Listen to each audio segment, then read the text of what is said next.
மதிய வெயில் நேரத்தில் வெட்டுக்கிளி ஒன்று இங்கும் அங்கும் குதித்து பாட்டு பாடி கொண்டு ஆடிக்கொண்டு இருந்துச்சு. அப்போது எறும்பு ஒன்று அரிசி ஒன்றை எடுத்துக்கொண்டு அதே பாதையில் தன் வீட்டிற்கு சென்று கொண்டிருந்தது. அதை பார்த்த அந்த வெட்டுக்கிளி எறும்பிடம், இப்போது என்ன அவசரம்? சிறிது நேரம் என்ன போல நீயும் விளையாடி கொண்டு போலாமே என்று கேட்டது.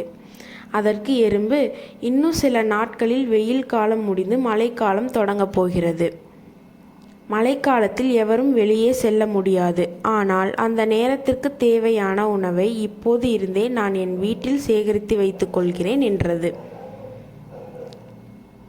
வெட்டுக்கிளி எறும்பிடம், மழைக்காலம் வர இன்னும் நாட்கள் இருக்கிறது, நான் விளையாடச் செல்கிறேன் என்று சிரித்துக்கொண்டே நடமாடி சென்றது. நாட்கள் கடந்தன. மழைக்காலம் வந்தது.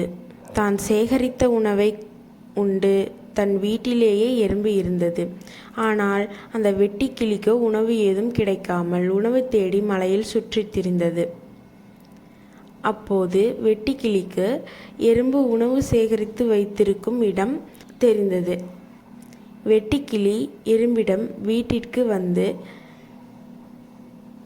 எனக்கு மிகவும் பசிக்கிறது, ஏதாவது உணவு கிடைக்குமா என்று கேட்டது. தன்னிடம் சேகரித்த உணவிலிருந்து சிறிதளவு வெட்டுக்கிளியிடம் கொடுத்த எறும்பு, அன்று என்னை பார்த்து சிரித்தாயே, இப்போது நான் சேகரித்த உணவுதான் இன்று நாம் இருவருக்குமே உதவியது என்று சொன்னது. இனி நீ எப்போதும் சோம்பல் இல்லாமல் வெயில் காலத்தில் மழைக்காலத்திற்கு வேண்டியதை சேமித்துக்கொள் என்றது எறும்பு. காலநேரம் பாராது உழைத்தால் வாழ்வு பிரகாசிக்கும் என்று வெட்டுக்கிளி உணர்ந்தது. இதிலிருந்து இந்த கதையின் நீதி என்னவென்றால், கடின உழைப்பு உடனடியாக பலன் தராவிட்டாலும் ஏதாவது ஒரு நாள் கண்டிப்பாக பலன் தரும்.